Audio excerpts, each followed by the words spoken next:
Amakuru yatanguye kuja habona ko General Bunyoni yoba ashaka guhungira mu gihugu ca Tanzania. Bunyoni ngarashobora gushikirizwa ubutungane ku mbibe, hakaba hatanzwe itegeko ko ata muntu aheruka gukorwa mu mabanga ashobora kurenga imbibe z'igihugu.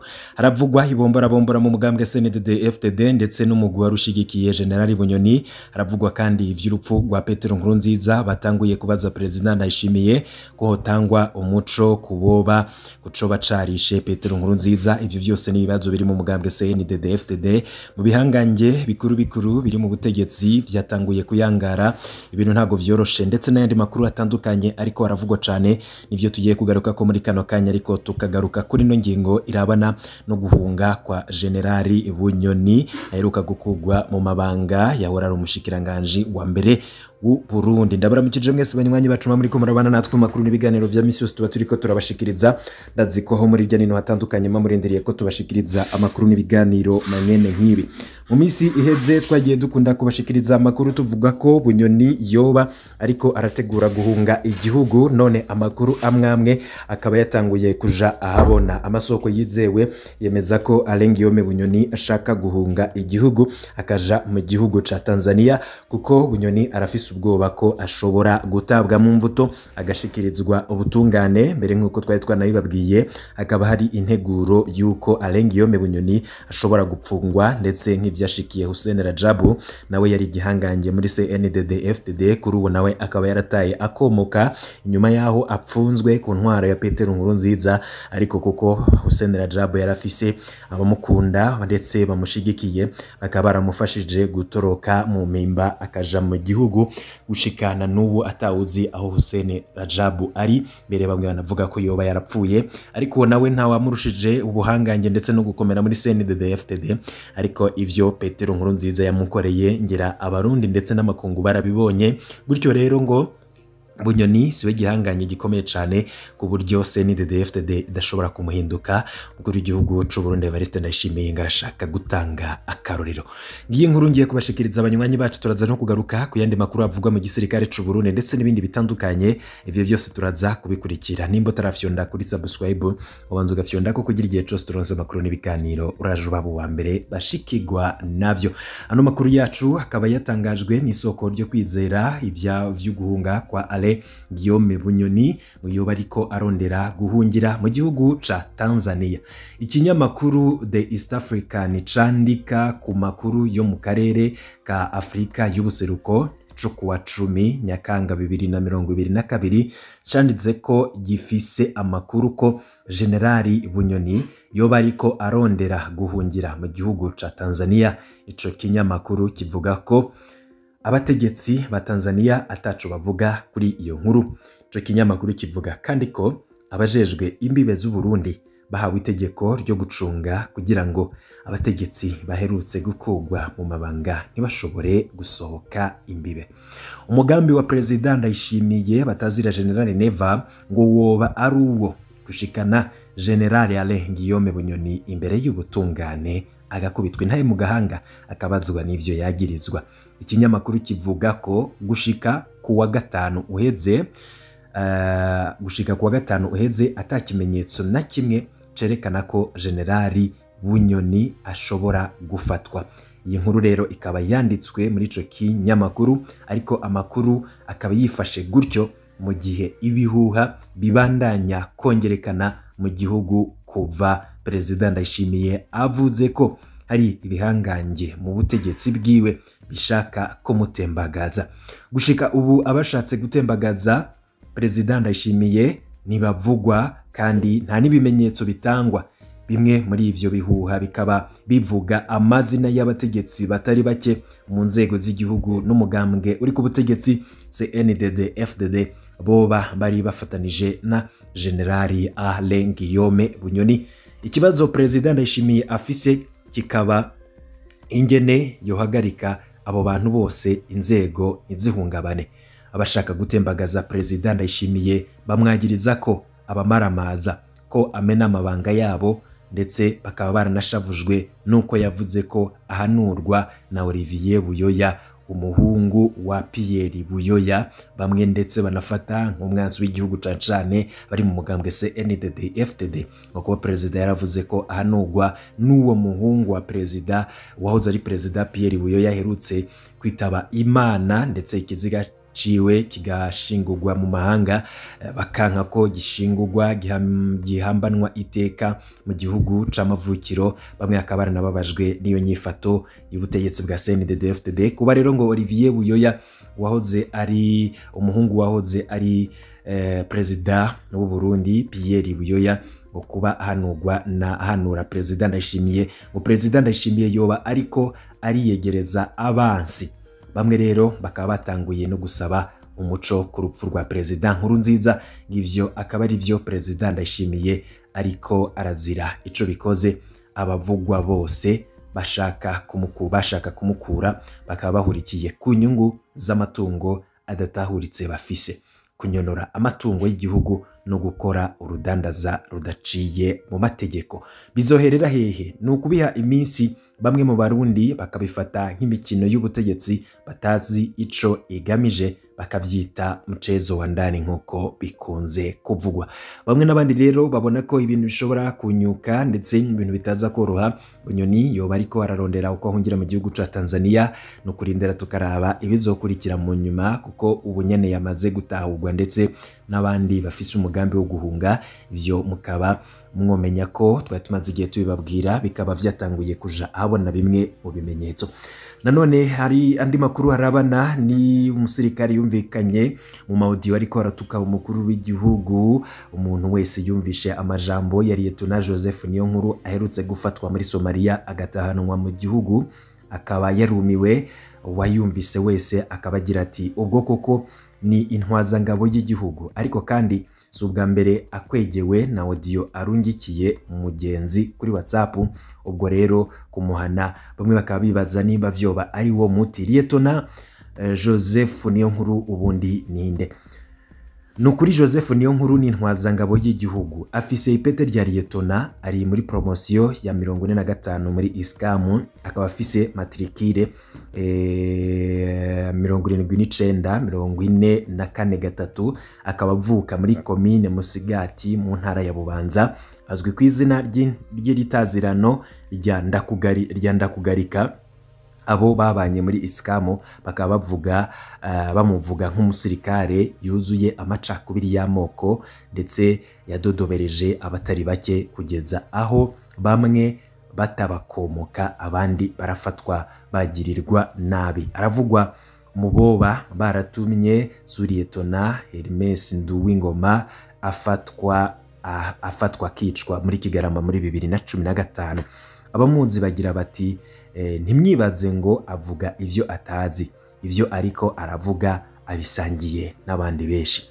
Ubutumwa bwa Lieutenant Joseph Niyonkuru buvuga iki? Ubutumwa bwa Lieutenant Joseph Niyonkuru burimwo ivyiyumviro bine bikuru.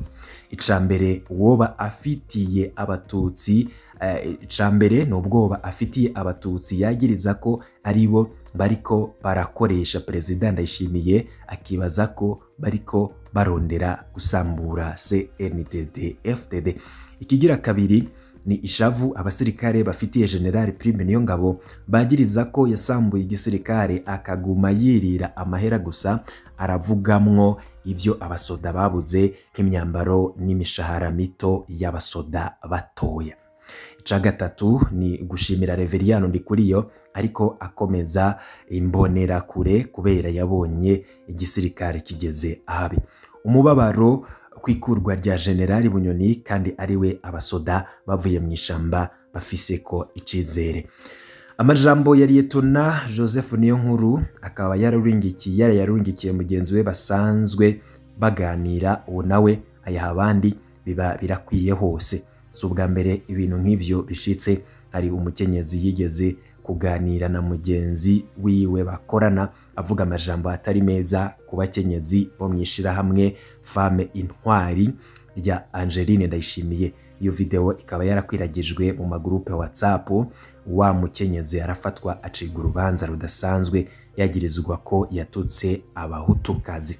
Ejo bundi hari uwundi mukenyezi yari muri Oman yarungikiye audio umugenzi wiwe avuga ko avuga ku birenge vya President Ndayishimiye aho amuboneye atamba ingoma. Umugenzi wiwe ayiha abandi ibirakwiragijwe mu magroupe WhatsApp. Nta kitakozwe rero, nta kitakozwe ngo umukenyezi atahukanwe.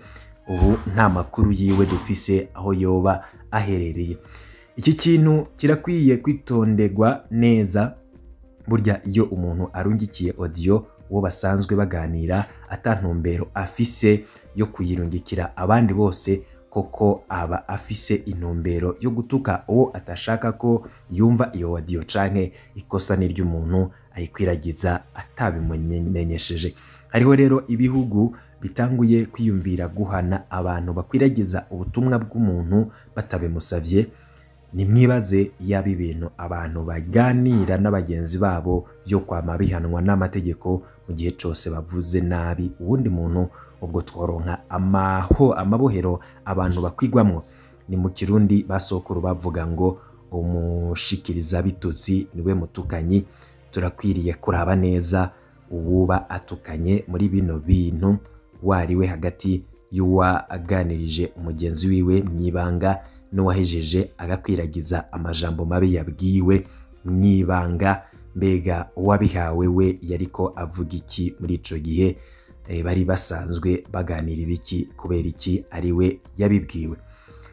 Ubwo umuti no guhana Liyetona Joseph Niyonkuru aho kwihutira guhana, ubwo abarongoye igihugu n'igisirikare ntibakwiye kwiga neza ibintu Joseph Niyonkuru yavuze, ndetse bakanamwiga ko ivyo yaciyemwo bigenda gute ngo intwaza ngawe yiyumvire gutyo. Ubwo niwe wenyene yiyumvira ivyo bintu, canke niwe amenyekanye gusa? Joseph Niyonkuru yahoze mu mbonerakure. Imbonerakure zibandanya kwigishwa ko babandi ataho baroye ko baguma bacunze abansi, bamwe bahora babatuma bahunga, bamwe bahora batuma bahunga, ko CNDD-FDD ari co gihugu, ko ari ugukuramwo abo hava bonona umutekano. Ivyo vyigwa birafata, nta nkeka ko bivyara ivyiyumviro nk'ivyo vya Joseph Niyonkuru abona urukiza muri Reveriyano Ndikuriyo. Muri Isikamu, Joseph Niyonkuru yakoreshejwe n'iperereza mu gucunga bagenzi we b'abatutsi, agira ko arirukanisha bamwe. Ni igiki gitangaje bamusanze yiyumvira ivyo ariko aravuga? Nibaza ko ivyo bitazokira kubera bamupfunze, ahubwo ko bizokizwa n'inyigisho z'ubuntu n'urukundo. Inyigisho z'ubwoba zizokwama zivyara kwinubana, gucungana no kwicana. Abasirikare b'amoko yose bo mu mirwi yose baridogera cane General Prime Niyongabo. Vuba tuzobandanya gushira ahabona ubutumwa bwabo. Gupfunga Liyetona Niyonkuru Joseph sivyo bizovura ico kibazo, ahubwo no gutanga inyishu zirama ku bibazo vy'abasirikare. Ubutumwa bwa Liyetona Joseph Niyonkuru bwerekana ko hariho abasirikare badatahura ingendo President Ndayishimiye ariko arafata. Bamubona nk'umuhemu, nk'uko vyigeze kugenda kuri President Buyoya mu basirikare b'abatutsi. Mu gihe bamwe rero batanguye gutinya ko Evariste Ndayishimiye ariko arakoreshwa, mbere bakabona urukiza mu bashobora kuba ari abansi b'umukuru w'igihugu. Ivyo vyerekana ko umukuru w'igihugu akwiriye kugendera abasirikare, abasigurira neza intumbero ariko arafata. Mu gihugu vyinshi, mu bihugu vyinshi hakaba hari abaperezida bishwe n'abasoda babo kubera hari ibintu bariko barahindura. Kuva muri 2015 ku ntwaro ya Nkurunziza, igihugu caratabagaye, ubusuma bagariganje mu batwara. Imvugo yo kwankisha abatutsi yarasubiriye gukomera cane. Imbonerakure zarahawe ububasha budasanzwe bwo kugirira nabi abaseneri ndetse n'abandi bose batabona ibintu kumwe. Ntivyoroshe guhindura ivyo vyose hatabonetse inyigisho zikwiye. President Ndayishimiye azisanga impande zose zitamutahura. Bamwe bavuge ko atariko arakora kuko babona ibibi bikiri vyinshi, abandi nabo bamwagirize ko ariko arahemuka abansi wiwe, na cane vya bihangange ariko ari nyiganyiza ba maconsho bazoheza babikoreshe mu kumugwanya. Sinshigikiye na gatoya ivyo Liyetona Joseph Niyonkuru yavuze. Ni biterasoni ku ntwazangabo y'igihugu, ariko kandi birimo inyigisho zihambaye. Abaca imanza n'abatwara igihugu bakwiriye gukorera ko. Imvugo yo gutukana nayo akoresha isanzwe imenyerewe mu mbonera kuri gihe cyose bavuga abo badakunda kuko bigishije kwita abantu mujeri, ibipinga, imbwa, abansi b'igihugu, abakoroni n'ibindi byinshi. Uwo badakunda baramutuka, n'abatwara ntibaze batangare babatutse. Hari bamwe mu bavuze ko bidakenewe gutabariza Liyetona Joseph Niyonkuru, hari n'abavuze ko bamwishe ngo bazoba bagize neza kubera nawe yicishije abandi. Hari abashimitse kuvuga ingene Joseph Niyonkuru yanka abatutsi ko nibamwica bazoba biyiciye uwabo. Hari n'abanditse hano ko akwiriye gukubitwa bakamukosora. Aho rero bakaba icyo twobibutsa nuko umuntu wese afise iteka nk'umuntu, ko amakosa akoze atamukura ko iteka ry'umuntu. Ukoze ikosa ajanwa imbere y'ubutungane akisigura, maze icaha kimwagiriye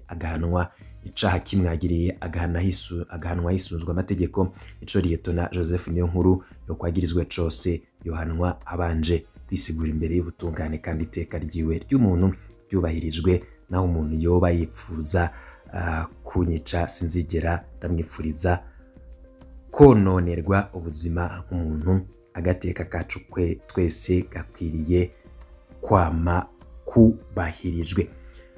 Givyo rero uyo n'umwiwezo wa Pacifique Ninazwe, umwe mu baharanira agateka kazina muntu, gize icavuga kuri uyo musirikare w'igihugu yumvikanye ariko